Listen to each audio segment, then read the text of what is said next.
Abdoulaye Wade sa diggante 29 mars 2000 ba 19 décembre 2006 dinañ si ñëwaat sax en seconde partie si émission bi li ni njëkkee moom mooy li gën a fës jamono ji si tolluwaay jamono si législative yi la surprise générale mooy li si xew si liste Yewwi Askan Wi laaj bu njëkk bi moom mooy ndax loo xaaroon la nan nga réagiré si coow li nga xam te nii moom moo si am yëpp. En réalité pour wax la sama dëgg xaaru lii mënuma ko woon a xaar te ba mu tàmbalee ba tey xam nga ni waxuma ci ngawuma ci d'ailleurs contribution bi ma mujj publier bi Macky Sall ne ñaari mandat juróomi at dafa néew pour am bilan bind naa ci contribution mais waxuma sax ci kii parce que ni mu tàmbalee dafa doy kiimaan dafa tàmbali rek am coow d'abord premier coow bi mooy coalition lu tax Yewwi Askan Wi ànd ak Wallu boobu moo ñëkk am coow beneen coow bi mooy investiture yi am coow lu dul jeex du xaaj coow lu méttee métti troisième coow bi mooy liste de Dakar dama seet ba yàgg man dama xaw a dem ba yàgg ma xaw a découragé ci Sénégal ak ci sénégalais yàlla miitu xam na ko moo tax yàlla miin kenn dégguma ma wax ci yow mii yaa ma interrogé ma ñëw bi sax parce que yow la je ne peux pas faire autrement parce que je ne suis pas au meilleur de ma forme donc mosuma cee nga bi may ñëw sama benn jarbaat boo na ma ne ma tonton waaye mbir mi loo ci kii da ngay téléphoné gars yi nangam foofu it war naa fee leeral gars yi comme yow dañ lay déglu nangam damay leeral leen nit ñi ne gars yi certainement ñoom ñu ci bari ma leen mag waaye nag ëpp ma leen xam-xam bu ñuy wax sax ñoom ëpp xam-xam ëpp ma leen expérience mën nañu ne sax ñoom ëpp expérience par conséquent bu fekkee nangu nañ ma wax leen sama xalaat alhamdulilah rabbil alamin mais la plupart du temps tu n'arrives même pas à les joindre dafa mel ne ñoom doyloo nañ seen bopp te man Mody Niang tollatuma foo xam ne fii may topp ñu nit di ko woowaat pour kii mu bañ ma kooku man dama cee daal di pare seen bopp doy na leen alhamdulilah rabbil alamin am na nu ma xalaate yëf yi am na ëllëg si nu may def waaye dootuma sonn di topp ci kenn pour di ko digal lii wala la parce que seen bopp doy na ma loolu lañ ma woon bokk maa koy wax ñii nga yaakaar bis bu ne ñu ngi muy message neel diw waxal diw nangam alors que diw danaa toog ñaari weer du ma ko gis du ma ko dégg loolu moom na leer nañ man du ma topp ci kenn bu leen seen bopp doy na leen seen bopp doy d'accord donc Wallu bi coalition bi am nañu fiy wax. voilà léegi comme da nga tudd ñetti coow. waaw dama bëgg ñu tàmbalee ko si coow bu njëkk bi nga wax. mooy diggante. mun na ko sax tuddee coalition. waaye entente bi am si diggante Wallu. ak Yewwi au niveau des départements. voilà ñu tuddee woon ko plan PDF. ñeneen ne. c'est la manifestation d'une grande ingéniosité politique. loolu yow na nga ko jàngatee woon. waaw. am na ñu wax loolu mais am na ñu wax le contraire. am na ñu ne lii lu baax la ingéniosité politique lu baax a baax la xel mu baax a baax. am na ñoo xam ne d'accorduñ ci. dañu ne Yewwi Askan Wi wartaan rek PDS. li ma parce que nee nañu ba tey dañ koy wax am na ñoo xam ne nee nañu wóoluwuñu PDS. parce que bu ñu àndee tey ëllëg ba gagné ba dem assemblée nationale waa PDS at nañu rocc ku fekki ñoom Macky Sall ak i Karim ak yooyu. ñooñu loolu la ñuy wax. yow noo ko gisee yow. man ni ma ko gisee amoon naa ci réserve parce que man ñëpp xam nañu PDS ak kilifa ak PDS ga ak kii livre bi wane na ko. taxul ma demee noonu ci ñoom.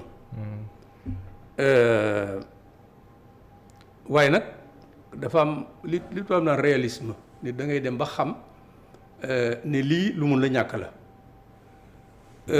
Yewwi Askan Wi am nañ représentativité am nañuy nit am nañ crédibilité waaye man jàpp naa ne bu ñu demee ñoom rek benn coalition pour faire face à Benno Bokk Yaakaar ak yeneen coalition yi ci des jàpp ma ne mën nañoo gagner département yu baree jàpp ma ko donc ñu ànd ak ñu mel ni Wallu Askan Wi parce que PDS même bu delloo gannaaw dese na am na lu mu dese.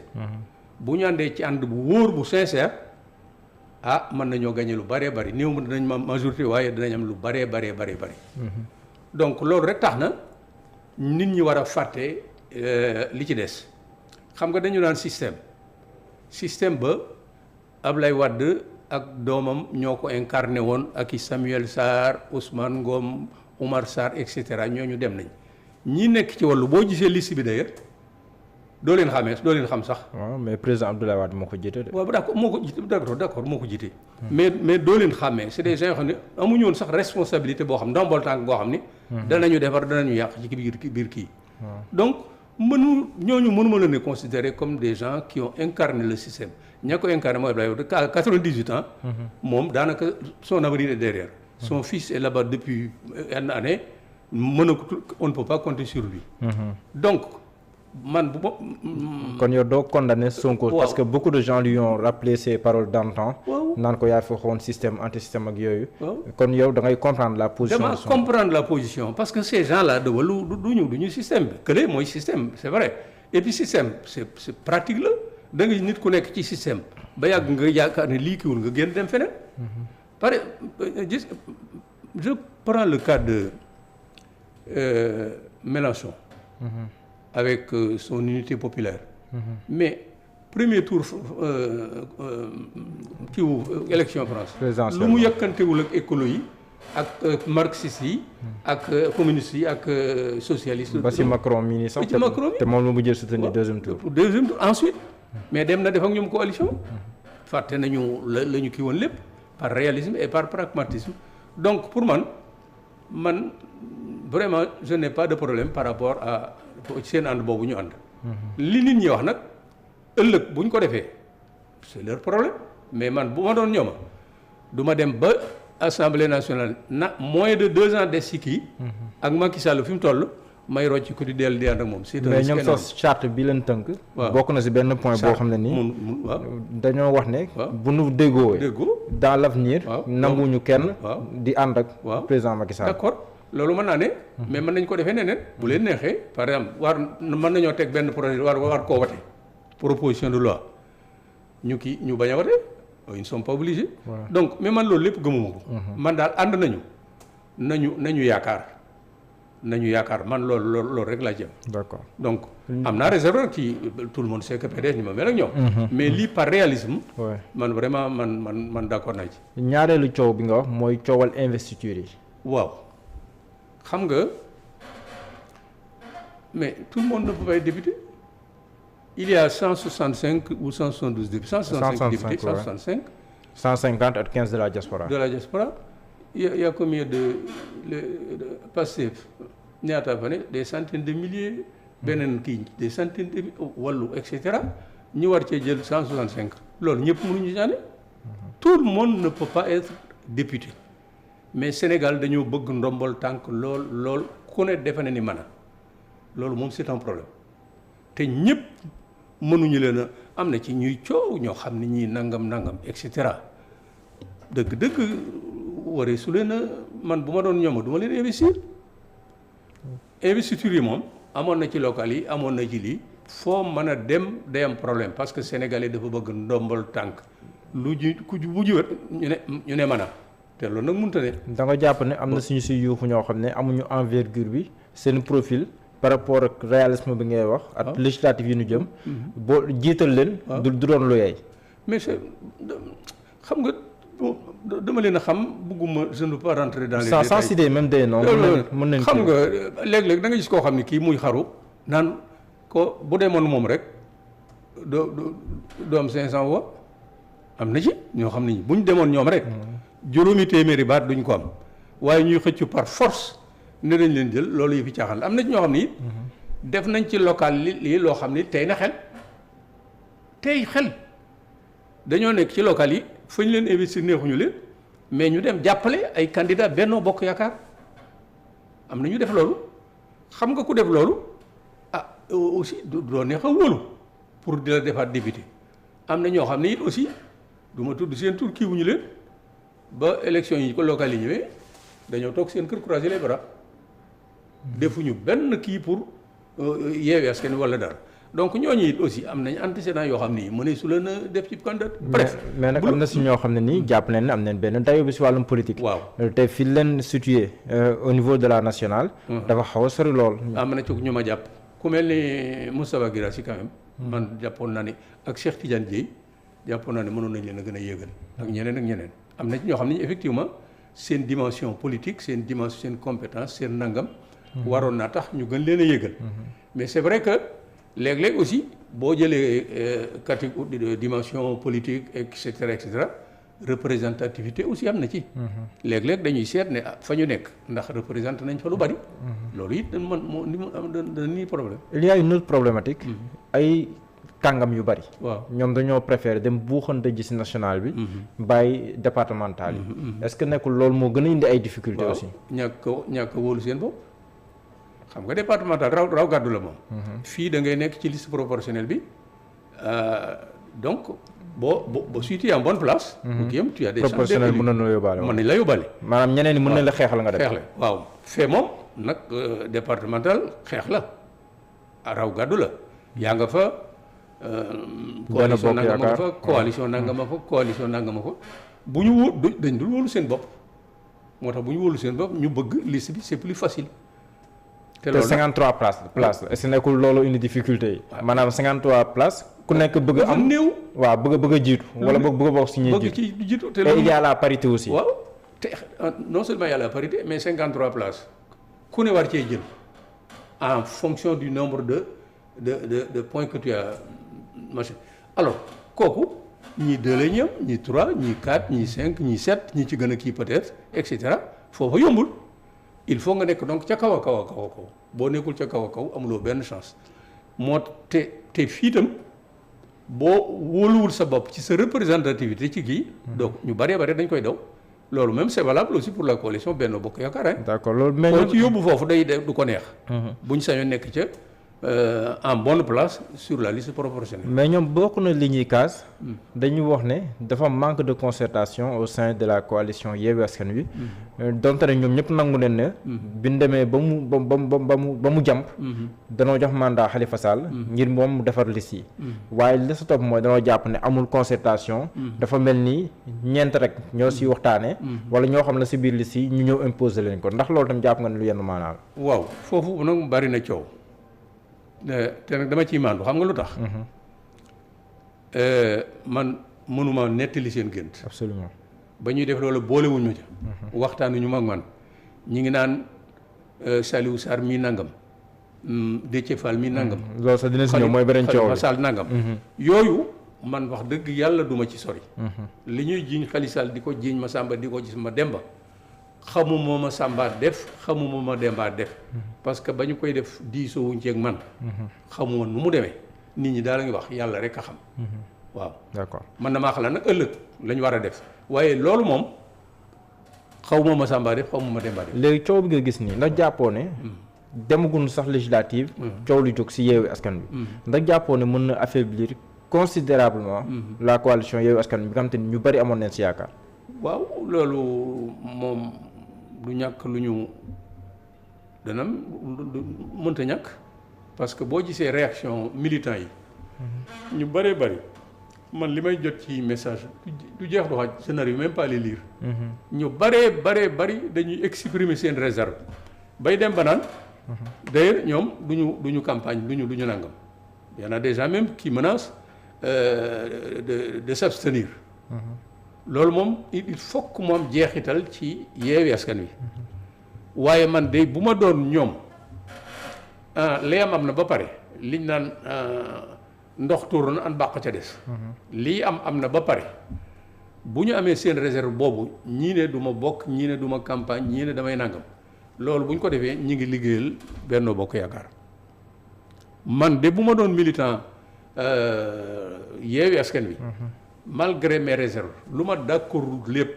du tax ma taxaw croiser les bras toog sama kër ne du ma wote wala boog bu ma wote it du ma ci sonn en tout cas dama ca waroon ne du ma ko sonne man boo position defe naa ku ko def yaa ngay yombal liggéey Benno Bokk Yaakaar ku ne nag yaa xam say mbir parce que layam am na ba pare ma ne su ko dindi la liste de Yewwi Askan Wi ak ñi ngi naan conseil constitutionnel man jàpp ma ne bu amee day dana ma bett lool conseil constitutionnel ñu dem ñu valider ko bu boobaa de yàlla rek a xam.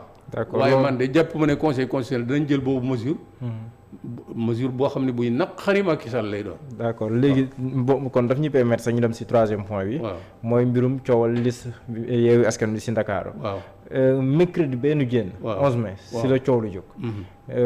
ay ngoon Barthélémy Dias dem sa màkkaanu. direction générale des élections. bëggoon a dugg. ci li ñu wax ñoom pour amee xibaar yu wóor ci liste bi. mu am fa ay buuxante d'abord balaa ñuy avancer. ndax cette attitude là mën nga koo comprendre. d'abord li may wax mooy man wax dëgg yàlla loolu coow moom xaaruma ko woon ci ñoom parce que nag fi ñu toll à leur niveau de responsabilité et d'expérience pour établir la liste départementale de Dakar warul woon a am coow surtout ak ay njuumte nan la ñuy demee di établir liste boo xam ne bi ay góor rek lañu wala boog da cëpp premier góor deuxième góor troisième góor quatrième góor ni ñu ko waxee ak li ma gis. non ñetti góor ñoo ko. ñetti góor waaw ñoo ko tëj waaw. donc parité bi quand même ñëpp xam nañ ko ensuite liste boobu ñoom ñëpp dañ caa war a d'accord xanaa ñoom ñëpp d'accorduñ ca ba kii naan yaa ko déposé ak man daal loolu wax dëgg yàlla jaaxal na ma parce que man toll nañu foo xam ne waroon nañoo dépasser loolu moom dafa upp sama bopp ba tax na man dama ciy maandu parce que lu leen yóbbu ba foofu man jaaxal na wax dëgg yàlla parce que nag foofu il faut le dire njuumte am na ci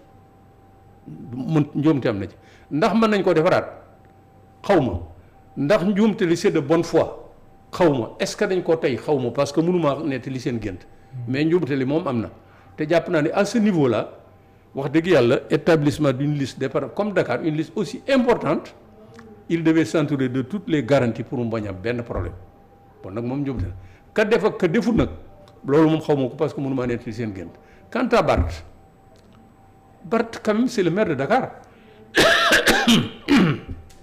c'est le maire de la capitale nationale il n'est pas n'importe qui c'est une grande personnalité na ma gis mu doxale ko moo libre ca nag waaye man wax dëgg yàlla yéenewuma ko doxalin woowu parce que man damaa jàpp ne bi ñu ko defee maire de Dakar vraiment j'étais très content parce que sonn la ku liggéey la ca mairie ba mu nekkoon ba def ci résultat bon nag war naa mën a nekk maire de Dakar waaye boo nekkee maire de Dakar it da ngay xam maire de Dakar mooy lan na mu doxale moo xam man naam waaye man daal defe naa moom du ma ko doxale parce que d'abord moom nekkul le mandataire bëgg xëccu ne danaa dugg par force te même bu duggoon par force jàpp ma ne dana fa mën a régler dara loolu quand même am naa ci réserve je m'excuse nag il peut avoir ses raisons des raisons voilà que la raison ne connaît pas mais daal noonee mu ko defee daal bu fekkoonte ni bii mat naa ku koy digal danaa ko digal lu mel noonu na koy moytu.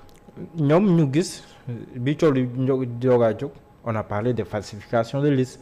ñu ngi doon naan président Macky Sall moom moo nekk ci ginnaaw. mais ndax avec le recul ak lii écoulé wu yëpp loolu jàpp nga ne ça peut toujours tenir. waaw par exemple ñu dugal liste ñu falsifié ko kan moo koy falsifié sa liste yaa koy dugal ak say kii ak sa cachet ak sa signature ak sa nangam ku koy falsifié ak ku kan mooy imiter signature ba nangam liste ba ñu falsifié ak ba nga defar kay mënee su leen a jaawale man loolu quand même jeune jàpp ma ne lu mën a am la parce que boobu responsabilité directeur général des élections Macky Sall nag moom ñeme na lu ne waaye nag quand même il est intelligent jàpp ma ne mu ne ko bu falsifié kooku moom je n'y crois pas. ñoom wax ne ni tamit bu ñu defaree seen liste ba pare dañoo laajte ñu ne leen comme c'est un chiffre impair. 7 la kon boo leen tegee ñetti góor ñu tëj ko. waaw sàb bu passé. ñoom ñu jàllale ko loolu ku mel ni Saliou Sarr kan moo leen ko wax. ku mel ni Saliou Sarr wax na loolu. kan moo leen wax ne loolu loolu leen wax ku leen ko wax. Saliou Sarr dégg naa fu mu nettali au niveau de la direction générale des élections. ñu ne dañ leen ko wax. waaw man dégg na ku leen ko wax c'est quand même facile man ngaa nangam loo xam ne ay jafe-jafe rek la leen di mais na wax ki ko wax moi j'ai entendu ko wax je ne peux pas na wax ki ko wax et puis duñ la wax rek avec toute son expérience loo xam ne lii de ay jafe-jafe la indi nga daal di koy def loolu it man mun mu ci. kon loolu lii bu nu gisee Déthié Fall wax. jëmale fee. Samba Saliou Sarr wax jëmale fee est-ce que du discrédité si boppam Yewwi Askan Wi ak fi leen askan wi tegoon. mais loolu kay li ma la wax ne la day dana jeexantal ci ñoom amul benn benante kii mooy mandataire national wax li mu wax ne kenn joxuma benn kii moo ko war a man déposé wu ma dara moo ko war a déposé nangam ñu kii loolu kay li ma lay gis nga jàllo loolu daal bu ma sañoon dama ciy maandu. dëgg kee wax na kii wax na xaw ma ku ca am dëgg xaw ma nu mu demee waaye li ma jàpp mooy à ce niveau là waroon nañ ko dépasser. rectification bi ñuy wax ndax yow am nga si yaakaar déjà dem Déthié Fall bi mu demee pour yóbbu ay lettre de démission pour def ay substitution ak yooyu waa DGE dañoo lànk ne duñ jël kayit yi nga xam ne moom la Déthié Fall indi loolu tamit. ndax amul benn indication bu mu lay jox. am na constitutionnaliste yu bëree bëri à commencer par Ngouda Fall. Ngouda Mboup bon ne loolu lu mën a nekk la waaw parce que prévoiruñ ko ça ne veut pas dire que interdit nañ ko il y a un vide. Le vide doit pouvoir profiter aux autres. am na Ndiaga Sylla qui se présente comme expert machin. nee na loolu waaw expert électoral nee na mën nañ ko rectifier. Il y a un garçon également de Paris Seybani Sougou. Qui apparemment est un bon juriste li muy bind daal en tout cas lu leer naññ la li mu bind nee na la réparation elle est bien possible. Conformément à la loi. ak ñeneen am na juriste yu bari nee nañu dëgg la waaye nag dégguma ña ca des le camp d'en face ba tey waxuñu ci dara waaw est-ce que loolu ñu wax dana doy conseil constitutionnel c'est ça le problème mais boo liree Ndiaga Sylla lire Ngouda Mboup ak Seybani Sougou noonu apparemment day niru lu mën a ne je ne suis pas juriste dama ciy màndu waaye day mel ni lii ñu wax lu leer la am na fu ñu ko teg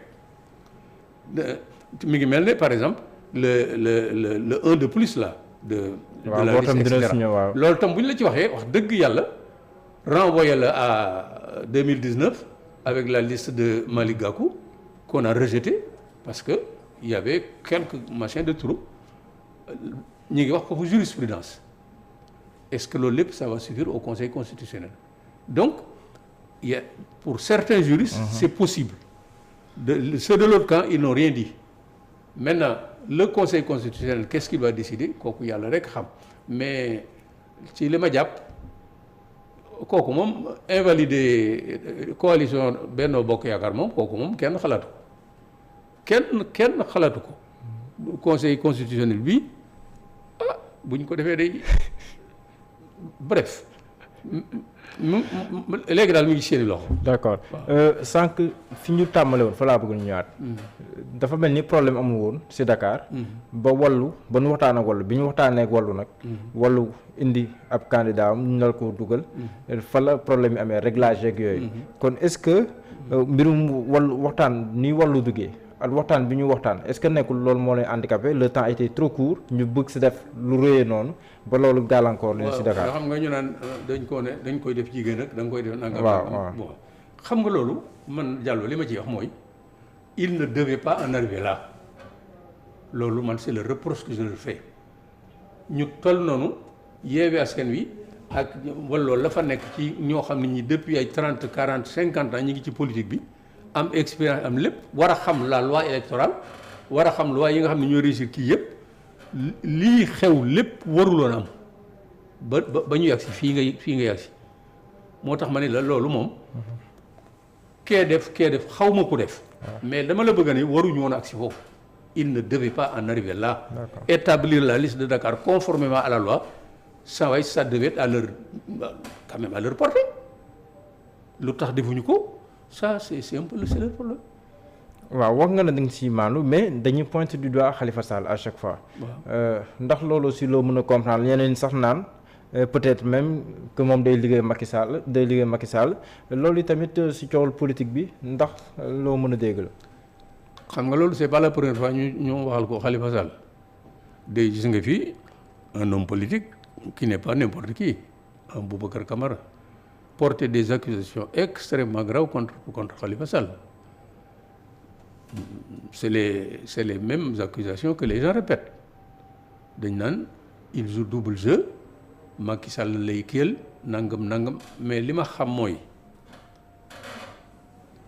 il a été socialiste. Pas de problème.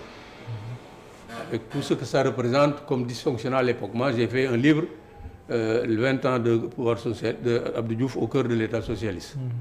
Am na nu ñu daan def ma nga woon ca biir y a aucun problème. Mais quand même, depuis qu'il a été maire de Dakar en 2009, il a montré man ci sama gis ak ni mu géré mairie Dakar man vraiment apprécié woon naa ko.